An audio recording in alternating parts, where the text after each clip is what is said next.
You're welcome back. This is still TV3 New Day. It is the final day of the working week for many of us, but of course we still have to take a look at what's happening in our newspapers. What are the headlines? And we'll be discussing a few of them shortly. But we'll start off with a daily graphic, and it says Ghana National Association of Teachers to set up one-stop shop for cancer treatment. Also, 135 COVID-19 affected Achimota students discharged. There's also that debate as to whether to shut down the school so we can curb any further spread. That continues. We'll find out eventually what the final verdict will be. But two MPs, Abronye, sue Attorney General over first, second lady salary. And so this conversation started yesterday.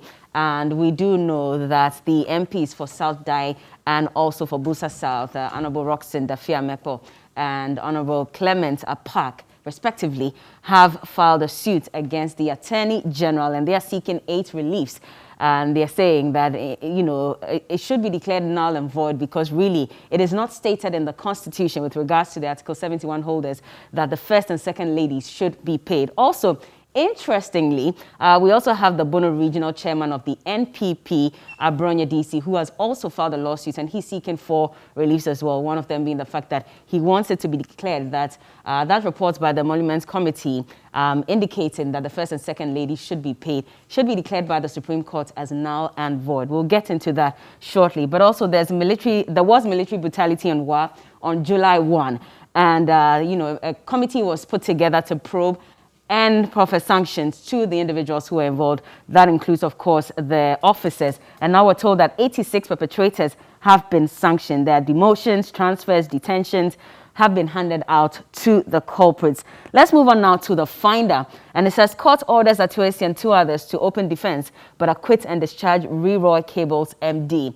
Angry youth threatened to ban Ejura Hospital. That's according to Dr. Manye. And you recall that yesterday when he made an appearance before the 3-member committee, he indicated that the youth in Ejura demanded that he releases the bodies of the 2 victims of the Ejura riots so they can bury. And even when he insisted that that was not the right thing to be done and further investigations needed to be carried out, they threatened to burn down the hospital and also to harm the doctor and the staff of the hospital if he did not go ahead to release the bodies. So he had no choice than to release the bodies for burial. Now, nation values sacrifices of teachers. They make education reforms initiatives possible. That's according to the president. Yas Santua Museum to be upgraded, according to the tourism minister. And Zongo Council honors NPA boss for modest contribution to Zongo Communications. That's good news then for them, of course. Now, to the Business and Financial Times, Gutta, GIFF reports shipping lines to Council of State. We must add value to export products through partnerships, according to the Finance Minister. And AGI hopeful of more considerate tax review in mid-year budget. Now to the Republic Press. And that story that I talked about, it's big. On the front page of Republic Press, we have photos of Honorable Roxanne Nelson Dafia-Mekpo. He's the MP for South Dai, and also the MP for Busa South, Dr. Clement Apak. And it says NDC MPs sue Attorney General. You find the story on page 3. But Fire Service Ghana Water in dogfights. There have been some allegations that have been leveled against the Ghana National Fire Service by the Ghana Water Company Limited, indicating that some members of the National Fire Service have been selling water to some residents. And yesterday, the Director of Public Relations at the Ghana Water Company Limited showed some videos to some journalists at the press briefing, indicating that on his way to Takoradi, he filmed a water tender from the National Fire Service that was speeding, of course, had the sirens on, only to go and discharge water into a tanker at a block factory, instead of going to fight fire, which they thought was the case. Unemployed jailed 15 years for snatching car. And those who play football are playing John the Baptist's head, according to Prophet Ajaguraja. Okay, wow. We pray for daily bread, according to coffin makers. And of course, I'm sure they're indicating that COVID-19 has affected them badly as well. And they are at the mercy of the economy. Top Kings set records straight. Now to the Daily Analyst. Protesters were shot in the back, according to the doctor who made the appearance at the Ejura inquiry yesterday. Government moves to increase rice production in Bono East. GJA raised June 4 Storms Times Daily Guide with message of hope and transformation. And Abronye drags government to Supreme Court over emoluments for presidential spouses. Now to The final one, the custodian. Akufo-Addo praises teachers for free SHS successes. Zongo Chiefs Anna NPA CEO. And we have a photo of him there, Dr. Mustafa Abdul Hamid. He was the former information minister and also the former minister for Zongo Development. And now he's the MPA boss. While Rambo soldiers lose valuable ranks and MPs pay back car loans. And first and second ladies deserve support from the state. This is unlike what others are saying, by the way. But in the studios this morning with me, I have lawyer Abraham Amaliba. He's the Director of Legal Affairs at the NDC. Good morning, Honorable. How are you? Good morning, Bella. Good to see you this morning. Everybody is praising you for the smoke. Oh, yes. If your studio would want me to provide some of them for your guests who appear on your shows, I can facilitate. You can do that. I can facilitate that. Okay, we want it for free, by the way. And for free? Yeah. Let's hope it happens. We'll negotiate that. We will. Okay. Anyway, also joining us in the studios this morning is Kwesi Kwarteng. He's the NPP communications team member. Good morning to you as well. You're welcome. Good morning. How are you doing? I'm doing well. How are you too? Not bad at all. Busy week for you? Yeah, but I think so far so good. But I just want to join a lawyer's business so that we are helping in the we all want to make money. money. Yeah, we all want to make money. But it's interesting. I mean, a number of the NDC communicators who have been on this week say that for those on the MPP side, you don't need any new business. Life is good for you. Everything is going on well. I think generally life has been quite okay for the ordinary Ghanaian. Hey. But then we Has do, it? Yeah, but I'm coming. We do appreciate that in recent times, particularly the post-COVID effects, things are not as it used to be. And then, of course, the need for government to put critical interventions for economic turnaround. And so we do appreciate that from the side of government. But I think all in all, it's been quite okay if you look at interventions even during the COVID time, like the NBSSI to support businesses. For now, the Obatampa policy or the project. So you look at it all and you realize that, yes, we appreciate the challenges that came with the COVID. But ultimately, I mean, some government is doing something about it. A lot of businesses are still complaining they haven't received much, anything from the NBSSI. But don't worry, that's not what we're talking about this morning. Let's move on and talk about the Ejura killing probe and the fact that today will be day 4, I believe, since the probe began. And a number of people have taken their turns, officers, military officers and police officers, as well as journalists. And yesterday we also saw the MCE for Ejura, Secretary Dumase, also take his turn to answer some questions. And he was not the only one. The doctor who treated the victims of the Ejura shooting incident also had to speak. I just want to find out your general overview. And lawyer, I'll start off with you. What do you make of the probe so far? So let me start by saying good morning to your viewers. There were those who were skeptical about the work of the committee. There were some Ghanaians who thought that the committee has been put together to cover up what happened in Ejura. So going into this hearing, the committee needed to disabuse the minds of Ghanaians of this allegation. Have they been able to do that? My answer is a big no. A big no because I have great respect for the chair of the committee. I've appeared before him. He's an upright judge. He's straightforward. I like him. But the work of the committee is nothing to write home about. Why do you say that? Now, that committee lacks somebody with field experience, with knowledge in the workings of the security services. I would have expected that this committee would have had somebody who is either an ex-senior police officer or an ex-army commander, something like that. Like we had in Patrick Achampong for Ayawaso. So that if officers and men of the security services come before them and they are lying, they are not speaking the truth, the person who has knowledge of that area will put them right. But you saw what happened. When one of the officers, army officers, came and said, look, we went there to maim, as if maiming is good anyway. We went there to maim, but unfortunately, we killed. And if we wanted to kill, we would have killed more. You heard Vladimir Nchidansu say, oh, yes. How can you openly, express your opinion in that way? And you see, the committee members are quick to give their opinions instantly. They should wait. Their opinions will be put into a 49-page, 50-page, 70-page report. At this level, all that you need to do is to listen. Don't express opinions.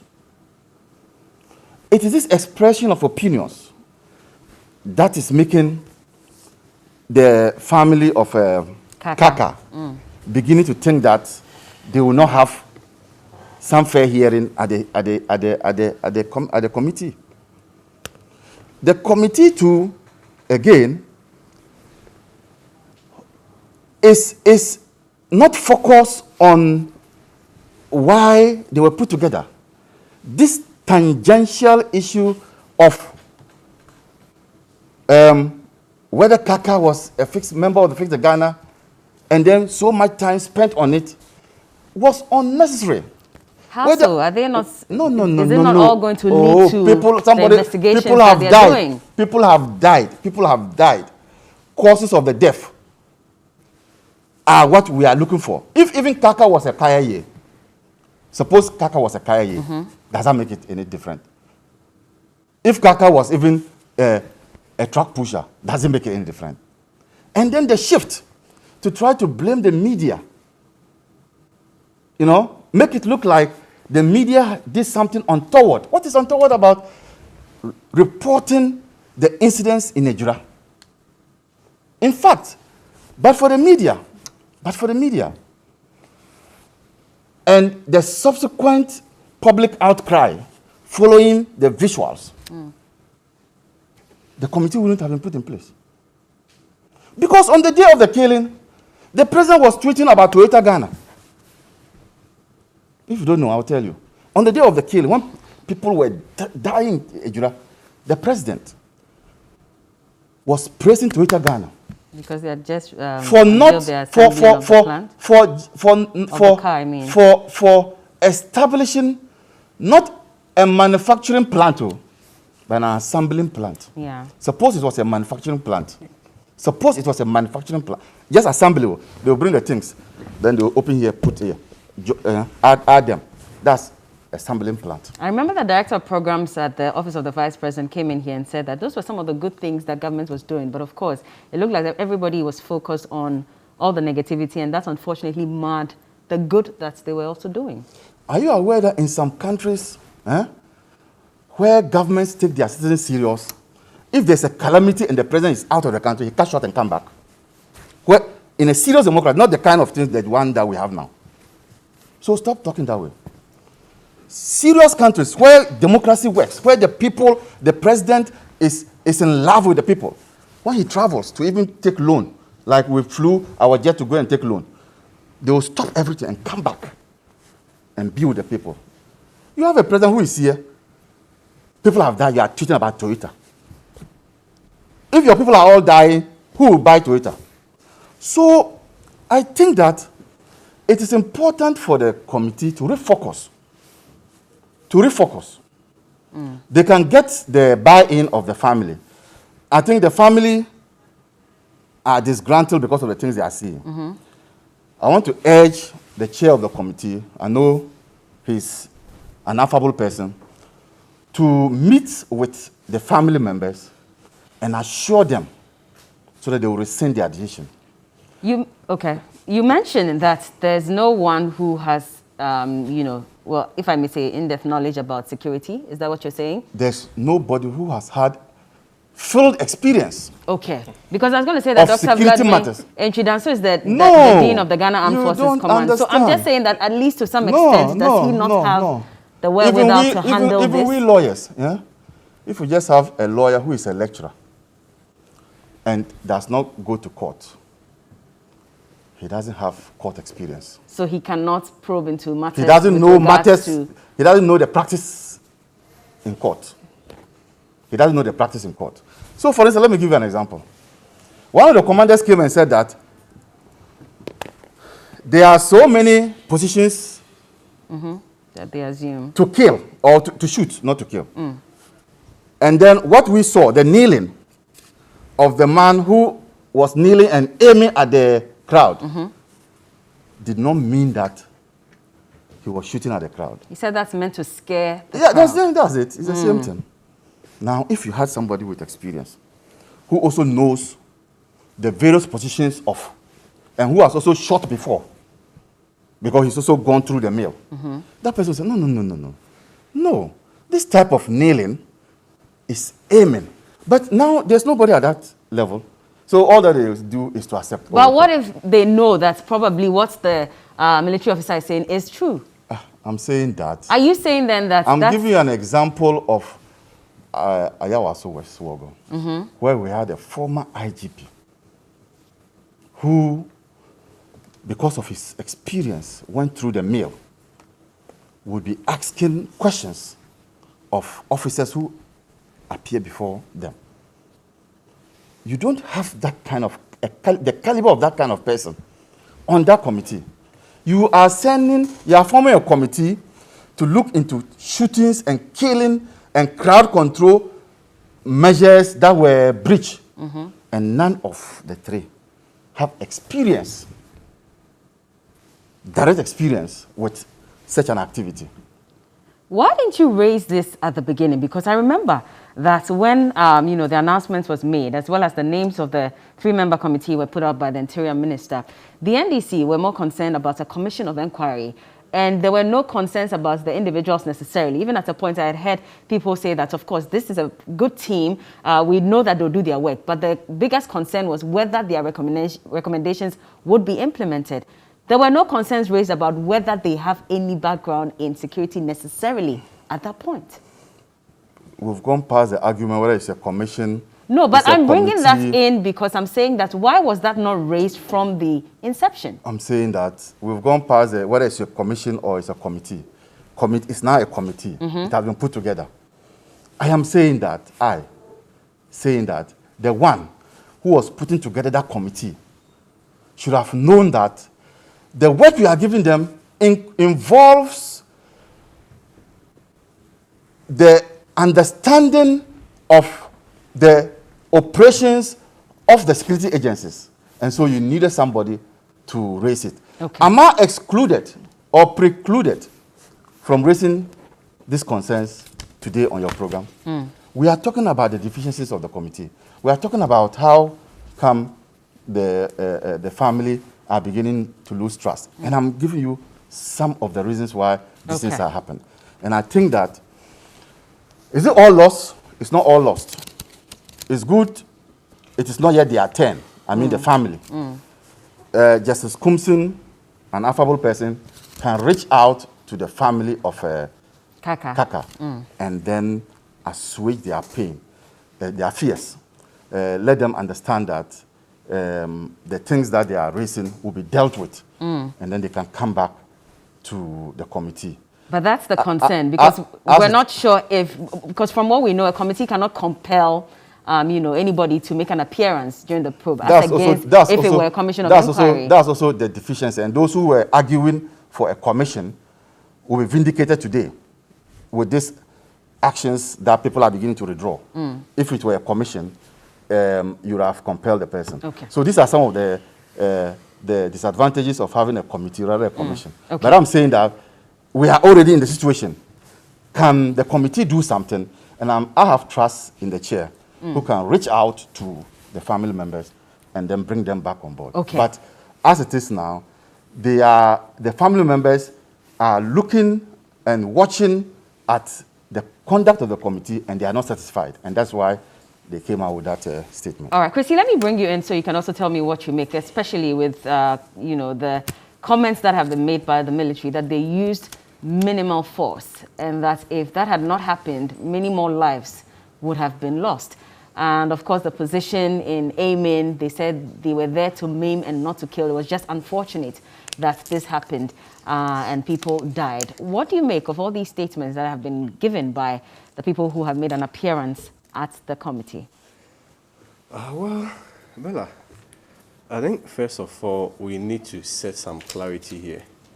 And of course, set the legal distinction between the committee and even a commission. Then we'll be able to appreciate the kind of work that this committee is doing. Well, if you look at it, there is the ministerial committee that is just embarking on a fact-finding mission. And when you are embarking on a fact-finding mission, you do not have the locals to even pronounce judgments, not to even question the credibility of the evidence that has been adduced before such a committee. They don't have the right to do that. Yes, they don't have the right to do that. And so, but we've seen them question a lot of the evidence that has been put forward. At the end of the day, you can question to interrogate and demand more answers. But the point is that you are unable to pronounce judgments on the, how do you call it, the credibility or the validity of whatever evidence that has been adduced. And so, it defeats the argument that you must necessarily become a policeman or a security person before you qualify to be on that committee in the first place. Again, even, I mean, Mr. Amaleba is a lawyer and he has been to court several times. If today you go into a high court with a case that, of course, the facts surrounds an issue of medical health of people where you are challenging probably the negligence of a hospital, the judge sitting there at the end of the day is not a doctor. Yes, so he makes judgment on it. And so you do not necessarily have to be an expert in a certain field before you are able to adduce the facts. In any event, it's a ministerial committee that has been established to find facts. And so after the facts has been established, then the ministry will take a position on it. And of course, an executive action will be taken on it. And I think that should be set clear. But first of all, let me also take the opportunity to, again, sympathize and express my condolences with the family. I feel that no matter what happened and whatever justifications that has been given, whether by the military, whether by the police, whether by all witnesses that has been even appeared before the committee, I feel that no person can really reasonably justify the killing in some sort or the murder of those two young guys in a larger extent. And I condemn the way the operation was also carried. And of course, I think at some point too, people must also be bare to hold account to their actions and inactions. And that, I mean, explains the principle of command responsibility. It is not every time that we will have to politicize every issues and drag the presidency or the president in. Somebody gave the order based on certain form of intelligence. If at the end the intelligence that he gathered was wrong, somebody must pay for it. If at the end the command that he gave was wrong, somebody must pay for it. Who is going to pay? And that's the question that we're asking. That will these recommendations, if they are put forward, will they be implemented? Exactly where I was coming to. You see, of course, I mean, it's natural. Some people have expressed skepticism about whether or not the recommendations will be implemented at the end of the day. And again, it still boils down to the work of a committee, which even after the fact finding, a position will have to be taken by government or even the ministry at the end of it, or before the executive maybe probably issues some form of action on it. But at the end of the day, all these arguments that has been advanced is in reference to what happened in the Ayahuasca, where it is speculated somehow wrongly that government elected to adopt some of the recommendations of the ministerial committee and reject some. It is speculated? Yes. You released a white paper. Yes. So we all saw what government said. Good. So the impression that has been bundled around as though government rejected all the recommendations is what I'm talking about, that it is not entirely accurate. Because if you look at it, at some point, government partly absorbed some of the recommendations from the Ministerial Commission. Of course, with reasons ascribed to it, there were some too that were rejected outrightly. And of course, there were some too that was adopted. And so if you want to have a conversation about this, you have to, at the end of the day, pinpoint all the recommendations and the reasons why government rejected or adopted any of these things. That should be stated clearly. And again, I think broadly, we also have to shift the conversation a bit. Nobody is making an argument that government erred. Because legally, government, if you look at Article 283, the executive is bound to release this white paper. And so at the end of the day, if we feel that we do not still want to give such discretionary powers to the executive, where he will have the power to elect on what to do and what not to do, we can have a conversation as a people and but say that's that's a concern, that then there's no point in even putting together an inquiry. Exactly. So because if you're going to issue a white paper to reject many of them, then what's the point? Of course, the rejection of these recommendations, also there are reasons that have been ascribed to it. But I'm saying that there is nothing illegal in whether the adoption or the rejection of some of these recommendations. Okay. And so if we feel that probably if a commission of inquiry does any work, it should be binding on the state, then we should be looking at the conversation of getting an independent, whether independent prosecutor, an independent person to implement such decisions. Other than that, President Akufo-Addo may elect to implement, or tomorrow another president will come in and decide to implement what he or she feels should be done. And so the conversation should be looked at it from also a broader angle. But I think the most important of it all is what has happened, and we've all condemned, and the fact that we as a people need to call for, of course, the investigation that is being done at the end of the day. So we cannot prejudice the work of the committee, as Mr. Amaliba is trying to do, because I know he's a lawyer, and I know that if you want to question the basis or the qualification of people on a committee or even a commission of inquiry or even in a court setting, certainly you have to make that even before the hearing is done, not in the middle of the hearing or at the end of the hearing. And so these are all some of the conversations that we can have. But the most important thing is that the act must be condemned. It is unjustifiable that no Ghanaian life should be lost in such circumstances.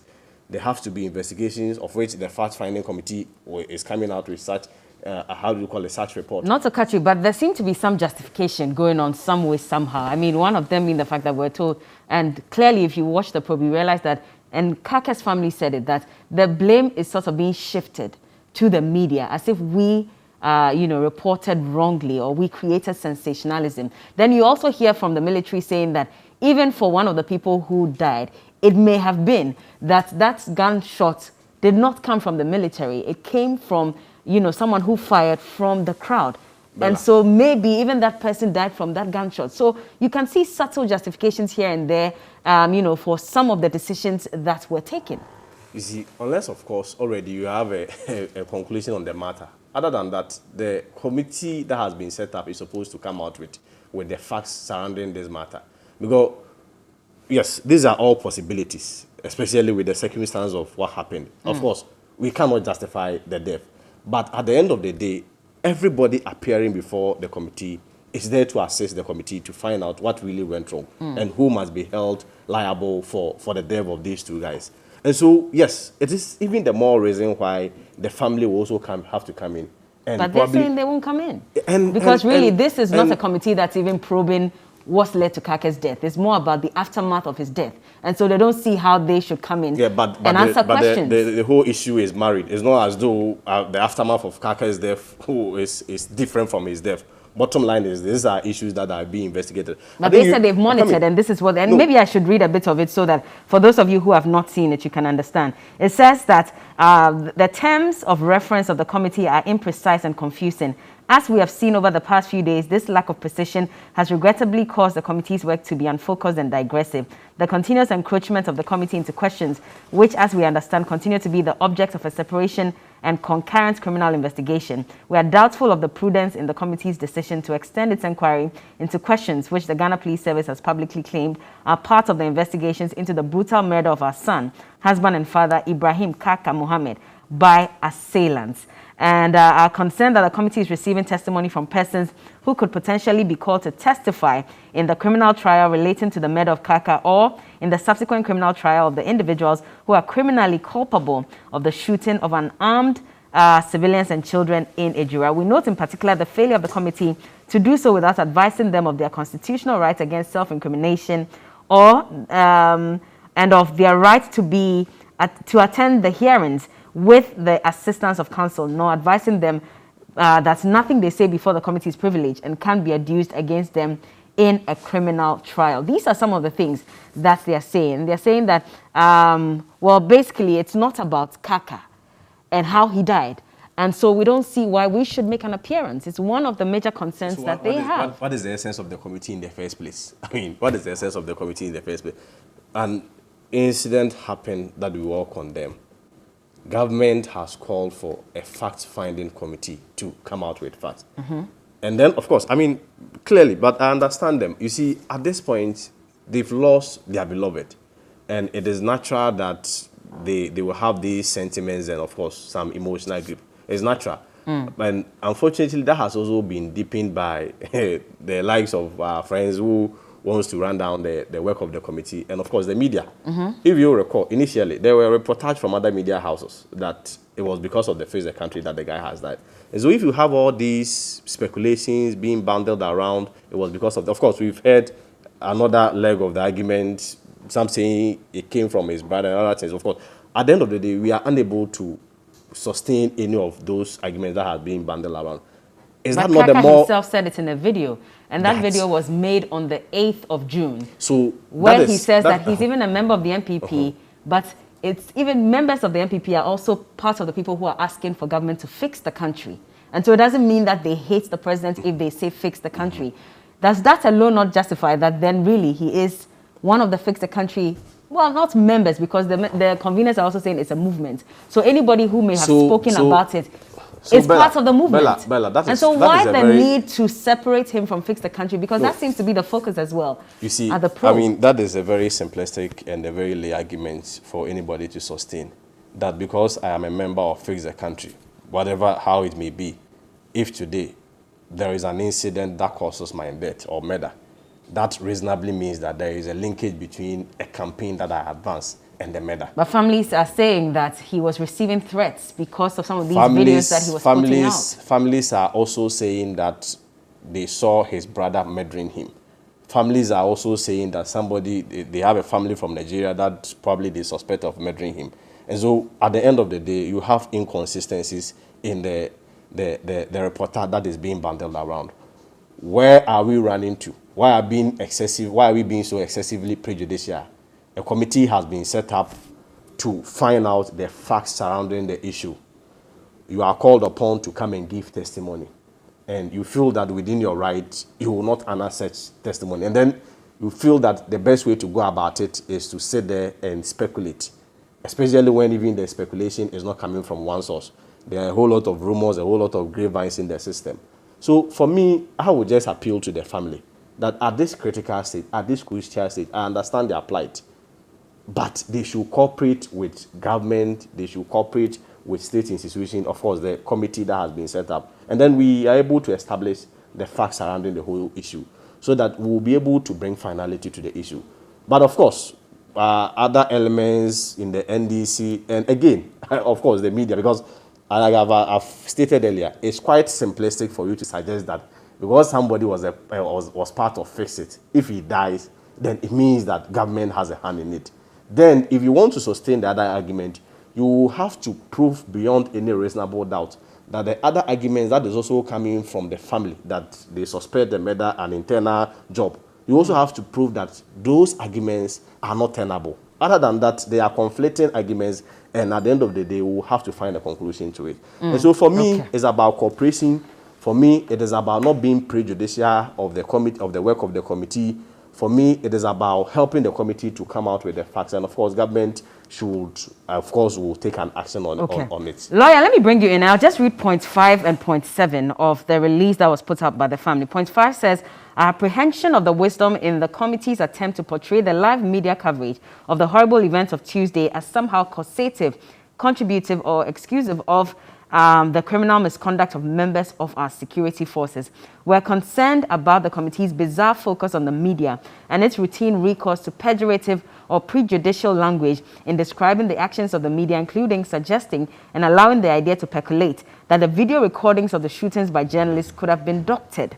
We're concerned that these instances not only suggest that the committee has already made up its mind, thereby creating a perception of bias among many people, but also that it is courting disaffection for the very journalists who put their lives on the line so as to inform the public of the same events the president described as unfortunate occurrences. Then point 7 says that our sadness that a committee by its conduct has emboldened the public lynching of our son, Idi Mohammed, and given weight to a growing attempt to hastily cast Idi as the murderer of Kaka, even though this narrative directly contradicts the accounts of the two first responders, his mother and his wife, and even though the police have arrested and continue to hold in custody 2 other suspects in connection with Kaka's killing. What do you say to these two? I agree with point 6. 5, you mean? Yeah. The one, is it 5 or 6? The media, where they're saying that the media, okay. Yes. Point 6. And I think that on that point, you could see or hear one of the commission members, Vladimir Enchudanso, asked the Joy FM guy who came, are you sure it's not doctored? Is that the full, you know? Those questions, for me, did not sit well with me. And so, if the family members are making reference to that question, I can associate with them, because when I also heard it, I said, how? Why is this the question of the day? The man said that they were on the field, you know, filming the process. Then he comes in to, you know, submit his evidence, and you say, are you sure it's not doctored? You leave these questions when you have evidence that something is going untoward. But if you have no basis, why do you ask that question? Because it is so in the minds of people that you are beginning to even reject the evidence before it is submitted. Then there was also one about brother of Kaka. Brother of Kaka. Yes. We all heard Kaka before he died. How he named some people who were pursuing his life. He named the 2 people who were pursuing his lives. Now, they are the prime suspects. For them, I mean the security services, to then go around and pick Kaka's brother, for me, it's a way to muddy the waters. How so? I mean, we saw how one of the members, from the committee also mentioned that they saw. Is that not why he was picked up? I believe that Kaka's brother issue is diversionary. But do you have any evidence to make this statement? Yes. What is your evidence? I am of the view that in order not to focus on the 2 who are the prime suspects, Kaka's brother has been brought in. So that is my strong suspicion. But you see, if you brought in the army, what were you expecting? If in crowd control, if you invite the army to come, what do you expect? The army is only trained to kill, shoot and kill. But they said on do you know that their aim was to maim, not to kill? No. Do you know that the army doesn't use rubber bullets? They don't have rubber bullets in their armory. The army doesn't have rubber bullets. And before I came on this program, I spoke to a lieutenant colonel who is now at the UN. He has left the Ghana Army, he's in the UN. And he told me all these things. In fact, the position of shooting, if you want to have effect, you want to shoot and have effect, there are 2 ways. The best position, he told me, was to lie down. Lie and shoot. That one, you have effect. The second one is kneeling. Okay. And let anybody contradict me. Because I made my research before coming here.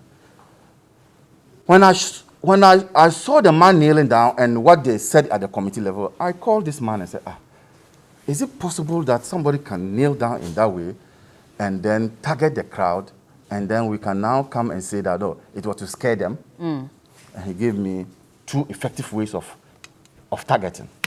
The first one is to lie. That one, you get maximum effect. The second one is to kneel.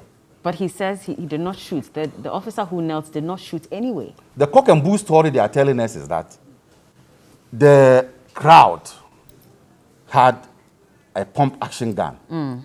Where is the evidence? Did they show any evidence there? Well, the police that came to also speak said that they had arrested 2 people with some weapons.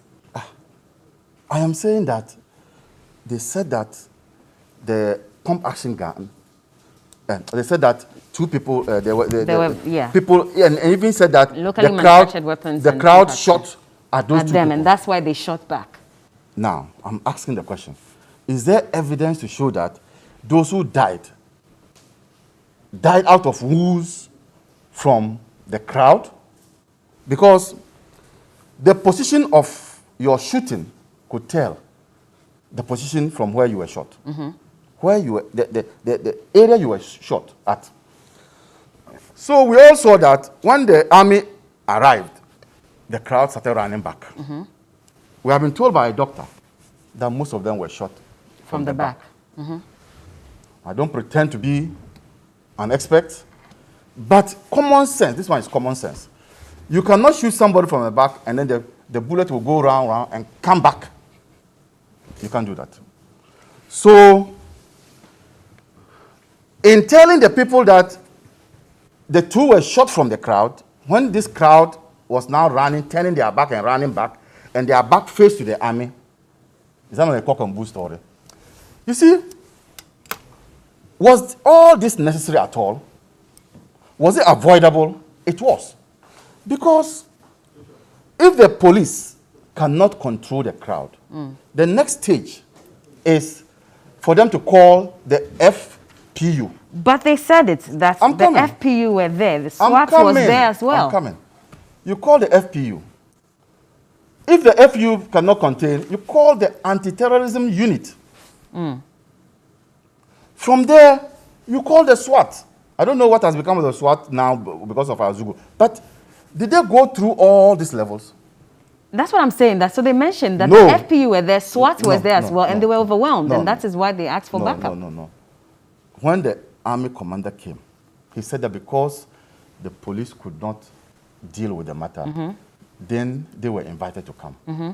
But I'm saying that there is no evidence that all these 3 units under the police service were invited to come and control the crowd. Let me just repeat what the Deputy Police Regional Commander said, DCOP David Ajim.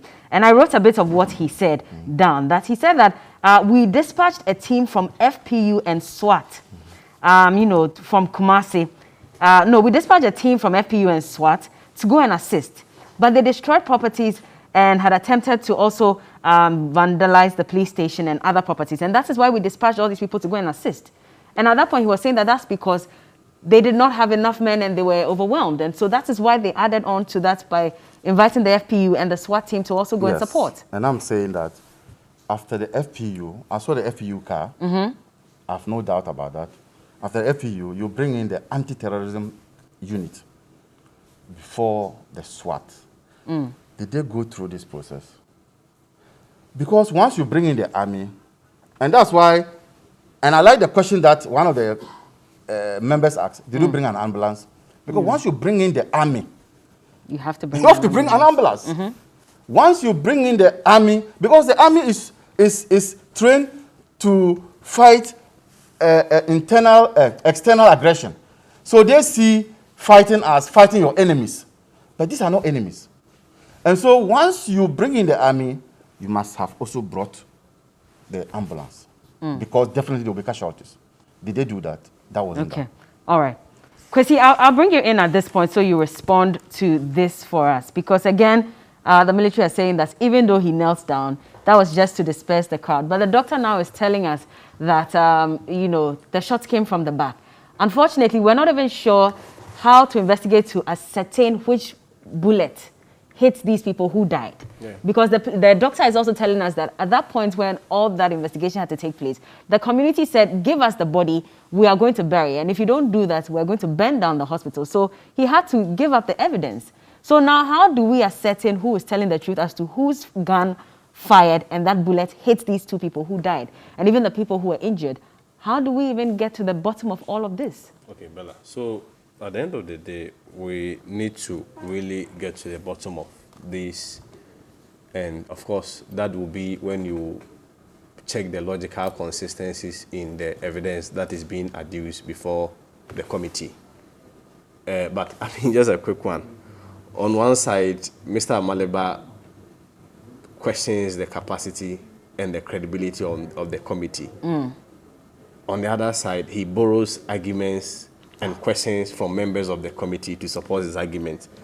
So it still boils down to the earlier issue that I was saying, that first of all, we shouldn't be too quick to destroy or tarnish the No, work but he of the mentioned committee. earlier that even at a point when some answers were given, he would have expected, and if it was someone who had a background in military and police operations, there are certain questions that they should have asked that they didn't ask. No, of course, I mean, there will be myriad of questions that any person will expect them. Mr. Maleba, Lawyer. He talked about if he wants to, if he No, wants to you come, even talked about the hold court. on. Lawyer. The court that he talked about. Let him if he land wants so to, you can no, come in. if Let you him land so oh you yeah, can come in, let me please. land. Let me land. Okay.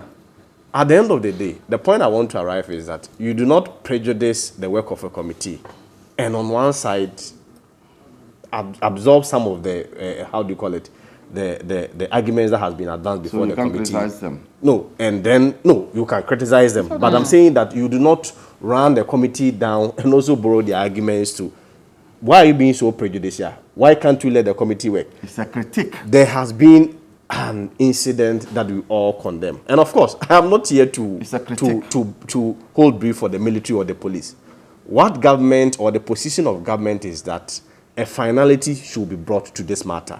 And the finality means that we will have to interrogate and find out who caused the problem, who should be responsible for the problem, and whether or not somebody must be prosecuted at the end of the day, or somebody, I mean, certainly somebody must bear the consequence of this. But and that's that is what I'm that is asking what you, government is saying. that we need to also ascertain which gun fired and its bullets shot and Bella, killed these two people. is that but not- at this point where we are being told that even these bodies, you know, had to be given to You the see. community to go and bury. You see. Now we're asking those questions see. because we need to understand. The military is saying that it could have even been a gunshot wound from the crowd.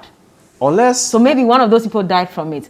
How do we Bella. get to the bottom of that to really So, ascertain? is that not the work of the committee? Unless, of course, the two of us or the three of us sitting here knows who really shot. All what we are doing is speculate. And, of course, when it comes to speculations, everybody will go and give his opinion.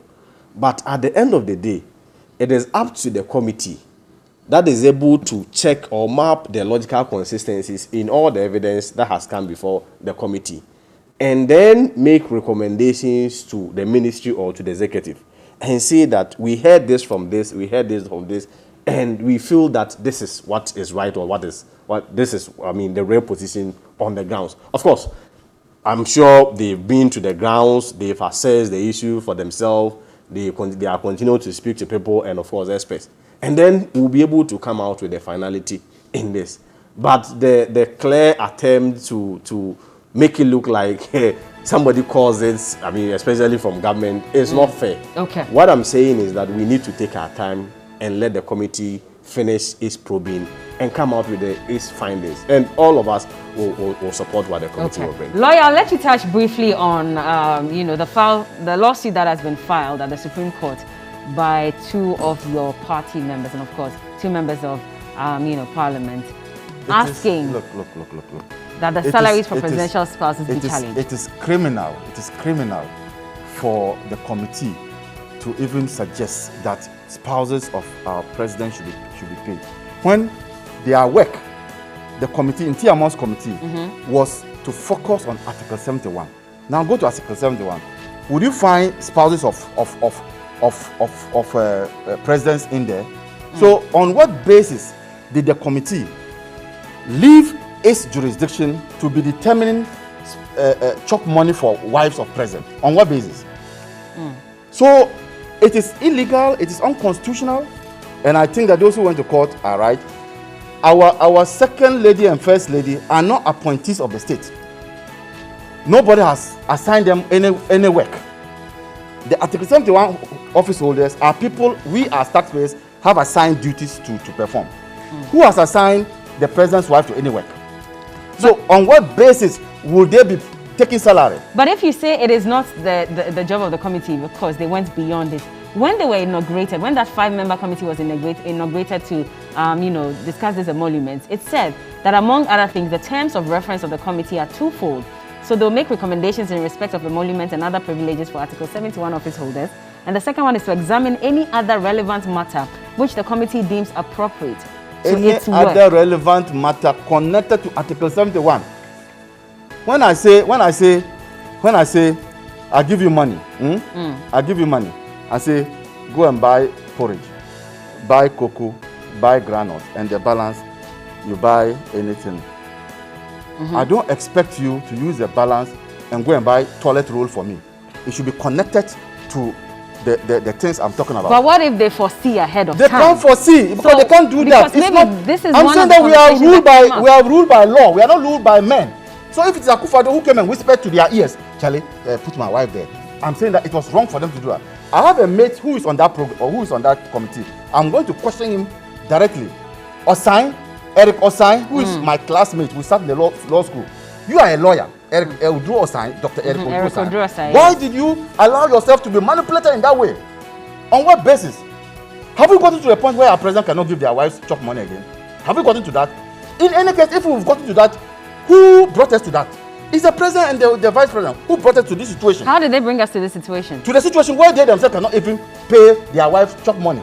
No, but they never said that is why they are doing that. No, but I mean, they never said that they cannot pay their wives chop money. Who cannot give his wife These chop women money, are performing ceremonial roles. Maybe that is why. A president who cannot give his wife chop money should not rely on the public purse to be paying chop money for his wife. Are they public officers? But they were receiving allowances. They were receiving allowances anyway. Well, there was galamsey anyway. Why are we now fighting it? There's armed robbery anyway. Why are we fighting it? If they were receiving allowances, it's wrong. It's wrong, but then we didn't raise these concerns when First Lady and Second Ladies from under the NDC government were receiving allowances, did we? Have we raised all issues in the world? Tomorrow we'll raise another issue. Let that issue come and I'll talk about it. So it was Have wrong. we raised all issues in the world? It was wrong from the beginning. It was wrong from the beginning. I am Alba is saying that it was wrong from the beginning. Don't tell me that because it was wrong, because somebody has been stealing and now they catch him and say, but me have been stealing 3 years ago. No, but your party was also paying allowances. That's why I am saying that it was wrong. Okay. It was wrong. Go. Finally, please give you don't. It's criminal. It's criminal to pay. These are the most privileged women in Ghana. Do you know that the woman, this women of the president are the most privileged women in Ghana? How so? How so? By the mere fact that you are married to a president, they are the most privileged women. There are women in this country who cannot find salt to put in their food.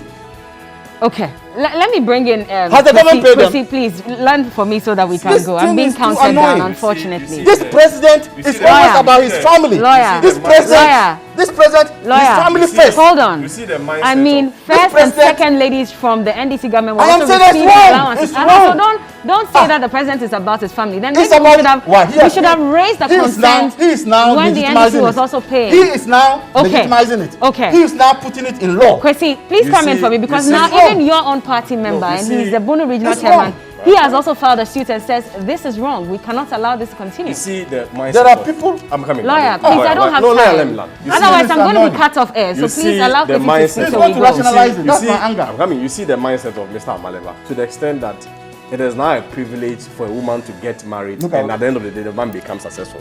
But you see, But this. I'm coming. Hold on. Let me land. What kind of convoluted argument? I have 10 seconds, literally, to go. Lawyer, please allow him to speak. Otherwise, I'll have to end the show and he won't be able to make... Allow me to He didn't say that. He didn't say that. But you can't say anything and go away. Kwesi, You he didn't say lawyer that. to me and go away. I have to go. I'm not sure. No, he's not being fair. You have to. Lawyer, please, we'll take it Tell back. him not to refer to me and tell him. Please, he didn't say that. So let's withdraw that and move on. It's fine. The point I want to arrive is that as a state, we've made something over the years. And it's something that we will have to ask ourselves whether or not we want to consider or not. Even if you look at probably the framers of the Constitution, I feel that they missed a certain gap. And the gap is about the fact that they felt that the role of women when it comes to our governance affairs, and especially being the wife of a president, is just about to bath, wear apparel or clothes, and cook for your husband and then receive visitors. That has changed. That position has changed. If you look at it today, first ladies and second ladies are performing crucial and critical role. And of course, there are expectations from within and even the international community.